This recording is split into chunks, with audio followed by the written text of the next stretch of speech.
Hello, welcome to Wrenn and Friends Psychic Talk Radio. I'm your hostess, psychic medium Mary Beth Wrenn. My behind-the-scenes producer, Dave Solomon, Shelby Smith in the chat room tonight, and half an hour of good times, fun, and readings for you.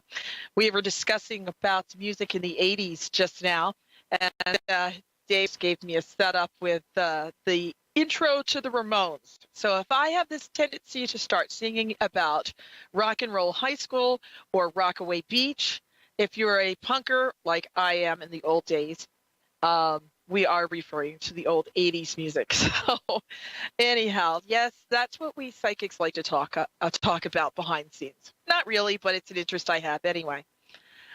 Before I get started into the show, always a shout out to my beloved mother up in the New Jersey, the Northeast. I hope she's not going for another nor'easter, but I understand the New Jersey area has had 4 nor'easters in March. I'm telling you, maybe not Mercury in retrograde, but then again, who knows? And of course, just a shout out to all the awesome listeners from the Wrenn and Friends Psychic Talk Radio program. I'm doing it's Happy Easter this weekend. I'm doing some events coming up Saturday the 7th. I really shouldn't advertise it because it's sold out. So don't come to see me on April 7th, 21st, but you can see me on April 28th in Raleigh, May 5th, Cinco de Mayo Day in Davidson, and all that rest of the information you can find out online at www.marybethwrenn. That's WRENN. Think of an angel. You have 2 wings, 2 ends in the end of my name, WRENN.com.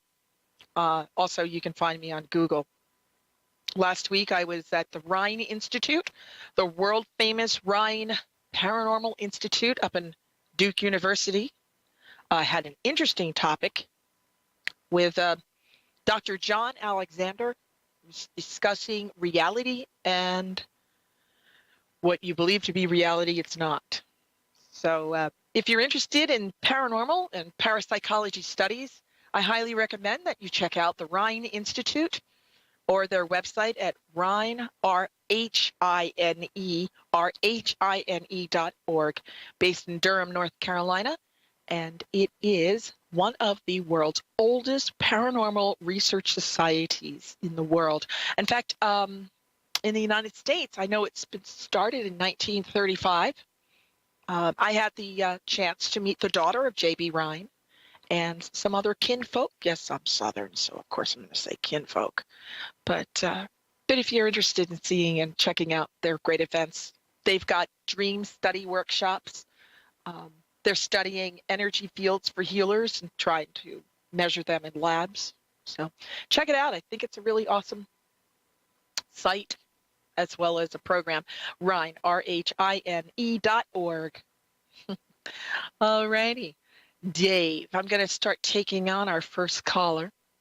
If anybody is listening to the show, and I'm sure you are, the phone number to call in is 1-888-454-2751, 14514. I forgot the 888 part.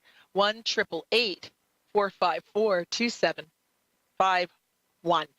And let's get to our first caller. It looks like we have got a Whitney from Arkansas. That would be Hot Springs, Arkansas. Today would be a good day for a hot spring, I'll tell you what. Whitney, welcome to Wrenn and Friends Psychic Talk Radio, and how can we help you? Hi. I was wondering if you could help me a little bit with my son and kind of explain to me, like, what's going on with him. For a little bit now, like he sees spirits, and he's little bitty. He's been seeing them since he was 1. He's now 4. I'm really just looking for some guidance for him. I'm just hoping that you could tell me just anything about it, if you could. Well, everything happens for a reason in divine timing, so I'm glad you were able to get through on the show. Mm-hmm. I'm picking up that your little guy had really started having experiences at age 3. Now, if you said he's age 4, so I feel that as he was developing in his communications, or meaning his language skills and communicating to you, that his ability to connect with the spirit world and making it more logical to the non-connected would help a lot. Now, what I first suggest is always teach him, obviously, right from wrong, good from evil, and what have you, and teaching him the basics of meditation, meaning prayer and protection. Now, keep in mind, he's a child, so you're not going to expect him to do transcendental meditation like right away, but think of it like this. Think of it like when he's brushing his teeth. When you're brushing your teeth, you put the toothpaste on the brush and you think the toothpaste is positive signs. Then when you wash your teeth, brush your teeth, that is, you're swishing around the positive signs with negative signs and you spit out the negative signs. The intention behind the attention of meditating means you're clearing your mind. So I want you to definitely create a platform of meditation so he can get his mind clear. And I was also speaking to a client before I got into session with you just now, and she was having trouble with discernment, telling the difference between what message belongs to whom and what message belongs to her. So as your little guy starts to develop his gift of speaking to the spirit world, he's got to understand his boundaries, where he begins, where he ends, what messages are meant for people that he's conveying through to other living folks, and what is meant for him. Now, as a parent, I wouldn't deny him by saying, oh no, poo-poo, wrong, wrong, wrong. Don't do that. Just teach him the ability of boundaries and respect of his gift. In fact, just something that seems to be coming off my mind here is perhaps even learning about martial arts. Not necessarily that he's going to go out and break wood with his hands, everything like that, but when it comes to the concept of understanding that we as in the living realm is a thicker density, a 3D world, and the spirit world's in a higher level, martial arts will also teach you, like especially Qigong energy. This is the subtle frequencies of auras and energies and the ability to heal and the ability to make those connections. So he understands the messages clearly. Now, he has to learn the difference between good and bad. Okay? Okay. Just like when you teach him, no, don't touch the stove, you're going to get burned. Yeah. So the last thing you want your child to do is, as he develops his gift to communicate to the other side, you don't want your child to be running in some mental institution going, hello, not good. Especially if abandoned, old, a turn of the century, haunted mental institution.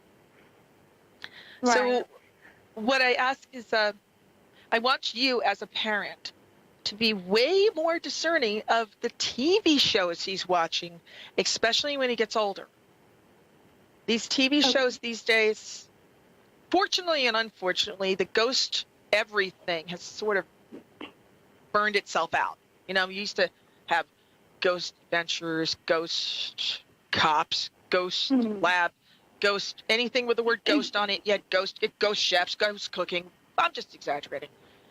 So if you must be aware of what he's watching and what he's listening to, etc. And so I want you to be the good parent in filtering on what he's picking up on, because he's picking up on angels, he's picking up on spirits, and there are a lot of spirits that are so desperate to get a message across to the living that they don't understand boundaries, and they could bother your poor baby when your baby's trying to get sleep. I mean, There's been times I can remember, Lord, my eyes roll because well, you're really. Go ahead, honey. You're really correct. Like, when you first noticed, like, he was seeing this at age 1, but at age 3, like, he had told us some things that he was seeing that really frightened us. We had our home saves twice. But now, like, I'll still catch him, like, he'll be talking to a friend or whatever.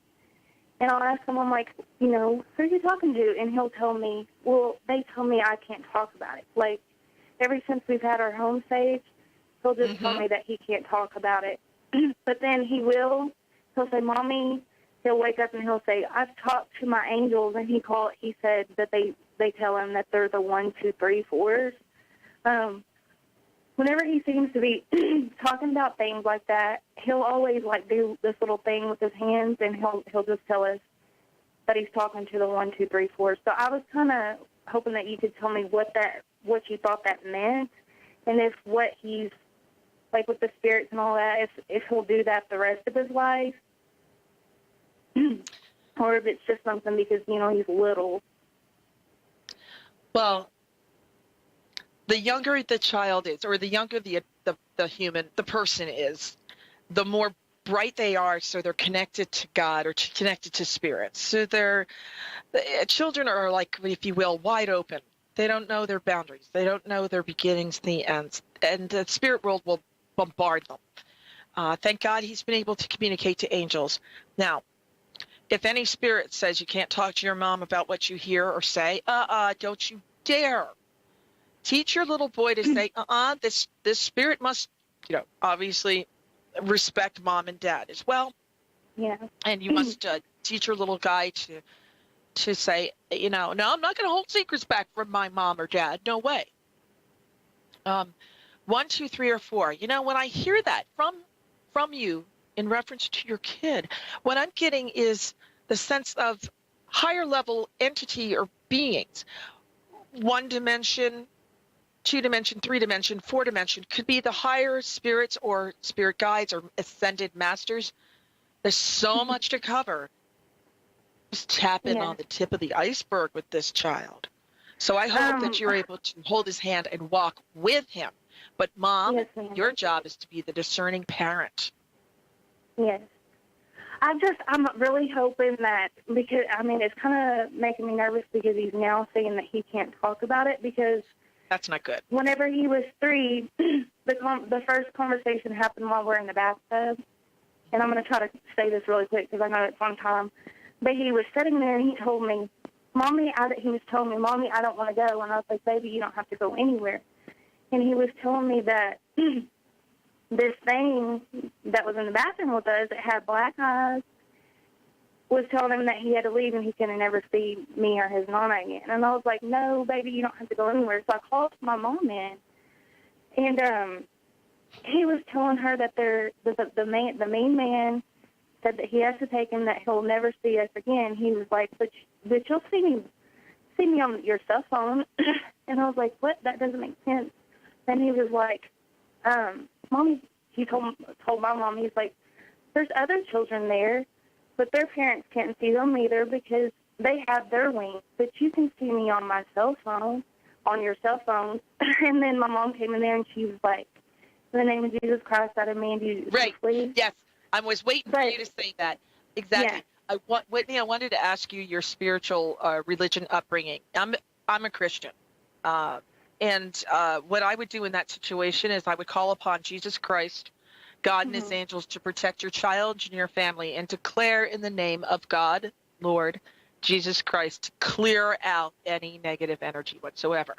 But I wanted to wait to see if you would say that or not, because I understand when it comes to New Age metaphysics that there's all different ways to get to the center of love, whether you call it Buddha, whether you call it God, whether you call it Yahweh or whatever, but that center of love, okay? Because when you call upon the highest center being of love, it will clear out all negative energy. Because what you're describing to me sounds like you've got or had an entity that is very attracted to your little boy's light, and it's just messing with him, and that's not good. And there's no coincidence, and your child chose you as the parent. So your child's soul chose your soul to be the guardian parent on this planet Earth. So you are also learning to be the guardian, teacher, to your baby. And you don't mess with Mama Bear, and you're Mama Bear.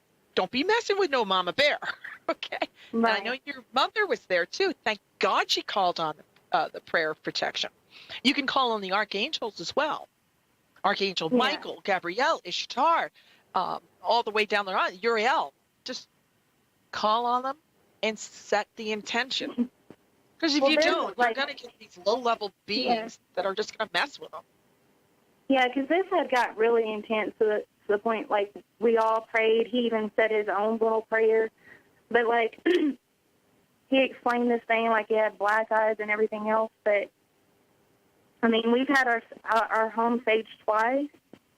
And it seemed to get a little bit worse, then a little bit better. But now it's worrying me because he keeps saying that he cannot talk about it. He's being told not to talk about it. No, that's not right. Before he was.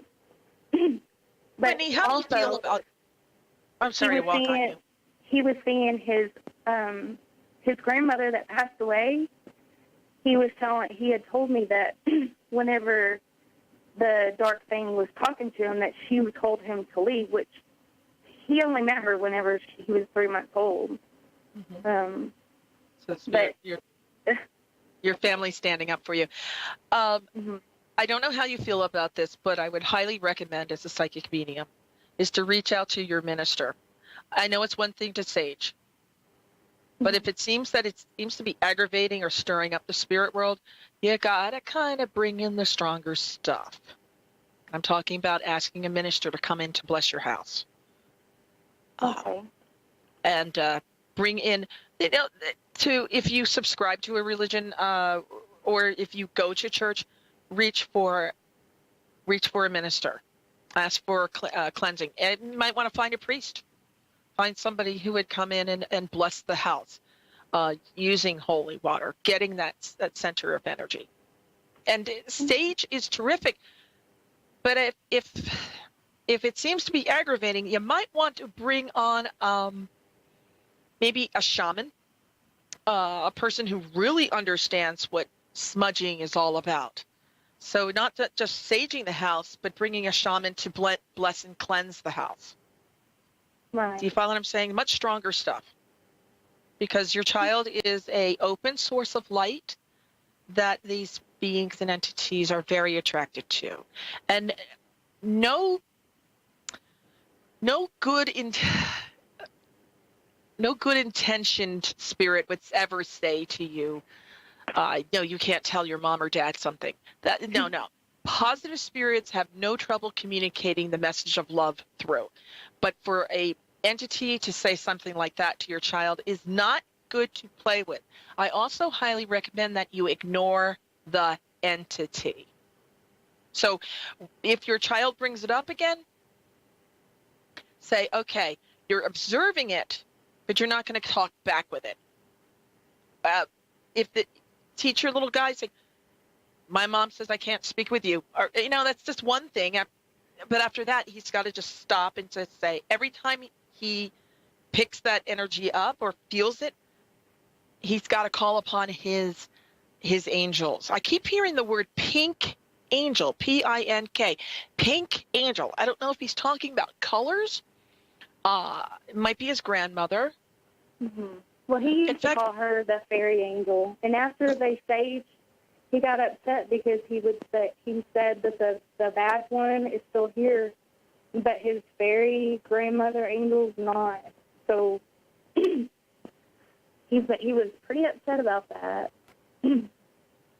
I may be just spontaneously channeling your grandmother. And in fact, hold on, Whitney. I just had to kind of do a kind of behind the scenes and talk with Dave for a second. Okay. So I'm back. But I want to tell you that I see a woman, but she's, to me, coming across to me like a nurse. So I don't know if your grandmother had been in a medical field, healing industry, or nursing field, but I keep wanting to say pink angel, so I feel like we've got somebody. Hold on, I'm going to go a little deeper. So if you don't mind, let me go into the energy and go into your other side, if you will, and see if I can get what they're saying to you. What I'm doing is slowing my mind down. That's why my voice is getting slower. Okay. I feel like I'm getting a rushing feeling to the chest. So I'm picking up somebody around you who passed away from possibly a heart attack or lung issues. Hang on. Now I'm feeling like I'm also got a mother and father figure coming in together. And I also, do you remember that old artwork piece that's called American Gothic? I don't know if you're familiar to that, but it's the farmer woman, the older man who has the bald head of the pitchfork. I get a kind of American Gothic feel. Whereas they may have been all farmer and no television, no telephone, just sort of really back on the farm, kind of come to on the soil, if you will. Hold on a second. I'm hearing names. I keep hearing the name David or Davis. And then I was picking up on another name, but it bleated out of my head just now. John, Joe. I want to say more Joan. I'll let it go for the time being. But I've got the impression of parental. No, it's grandparents. Can I ask you, are you living in an old farmhouse? No, ma'am. We live in apartments right now. When you grew up, were you on a farmhouse? Now, I know this sounds weird, and I know we're on a radio station that has millions of listeners, so last thing I want you to do is broadcast your address.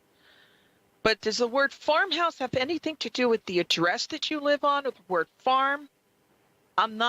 That's not letting go. Feels like I've got to stay with the word farm, F-A-R-M. I don't know if that means like a maiden name, farmer, farm. I'm just going with it. But I get really not sure. Okay. But whenever you were explaining like the old man with the pitchfork, the American Gothic. That reminds me a lot of my grandpa. Like they had on their property, like they had gardens and stuff like that.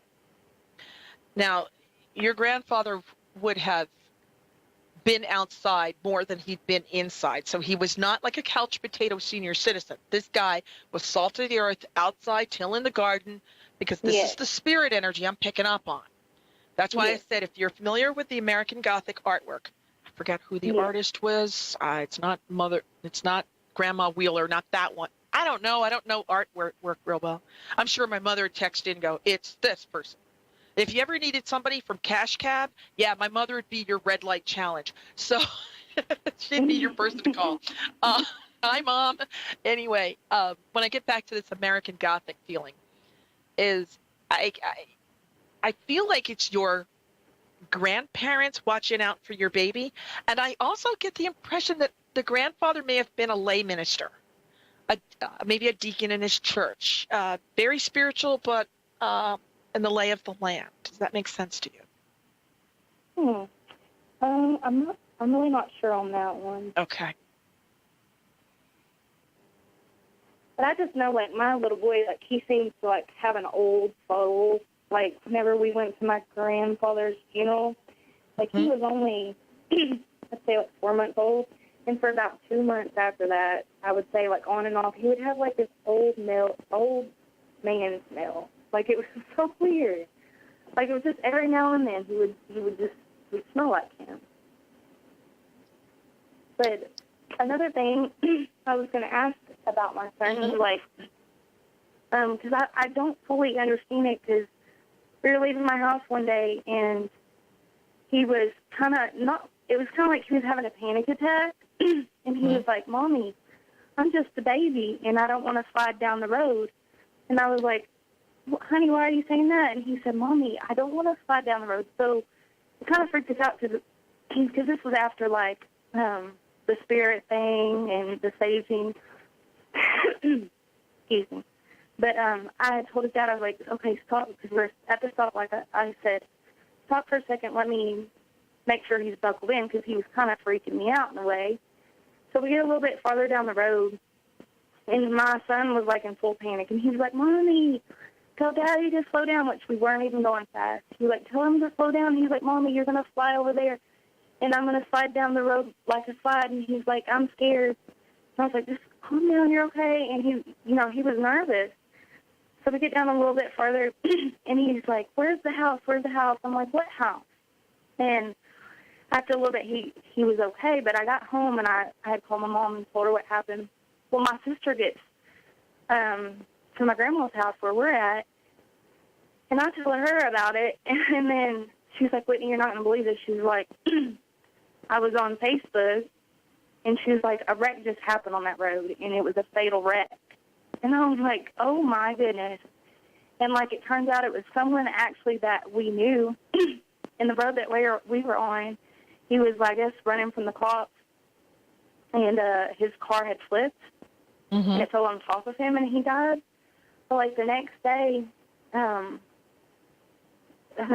was, like, a picture of the car, and we were kind of talking. I know I'm sorry I had to kind of cut you off there, but just let me tell you something very simple. Is your child is very psychic, and the spirit worlds are seeking him out, thinking he's the doorway to heaven. So you've got to understand, you've got to teach that child how to filter. Otherwise, he will find himself distracted and not be able to study or do school or anything like that. But you've got to teach your child to meditate, to keep his mind clear, to discern. You got your work cut out in front of you. But I'm also picking up on that I'm picking up on the people who own the land before the apartment was built. So I really, really hope you do some deep research into this. And if you'd like to, you can reach out to me afterwards. Just find me on my website, www.marybethwrenn.com.